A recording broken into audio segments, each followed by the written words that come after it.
बात करते हैं आज ऐसी नारी की जिसने इस बात को सिद्ध कर दिया कि शासन का संचालन तलवार से नहीं, अपने नीति निर्माण से होता है। दोस्तों, बात करते हैं देवी अहिल्याबाई की, जिनका जन्म महाराष्ट्र के एक छोटे से गांव चोणी में एक साधारण से परिवार में मानकोजी शिंदे के यहाँ पर 31 मई 1725 को हुआ था। दोस्तों, 10 वर्ष की आयु के पश्चात ही इनका विवाह मल्हार राव होलकर के पुत्र खांडे राव होलकर से कर दिया जाता है।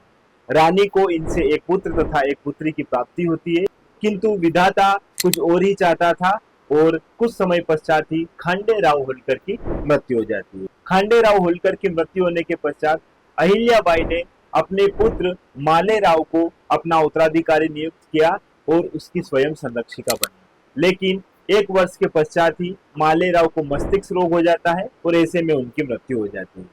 इसके पश्चात रानी स्वयं तुकोजी राव की सहायता से शासन का संचालन करती है। दोस्तों, रानी ने अपने शासन काल में बहुत सारे निर्माण कार्य किए, जिनमें कुएं, बावड़ी, तालाब, मंदिरों का निर्माण करवाया। यही नहीं दोस्तों, गुजरात का सोमनाथ मंदिर, महाकालेश्वर मंदिर, ओमकारेश्वर मंदिर, रामेश्वर मंदिर, केदारनाथ, बद्रीनाथ, इन सारे मंदिरों का जीर्णोद्धार भी करवाया।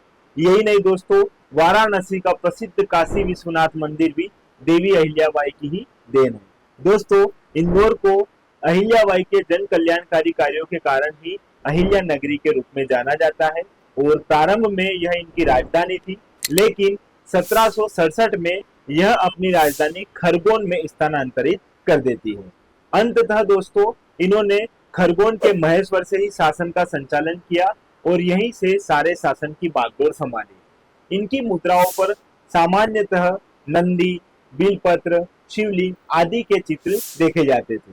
और दोस्तों, अंततः 1795 में देवी अहिल्याबाई की मृत्यु हो जाती है। जय हिंद।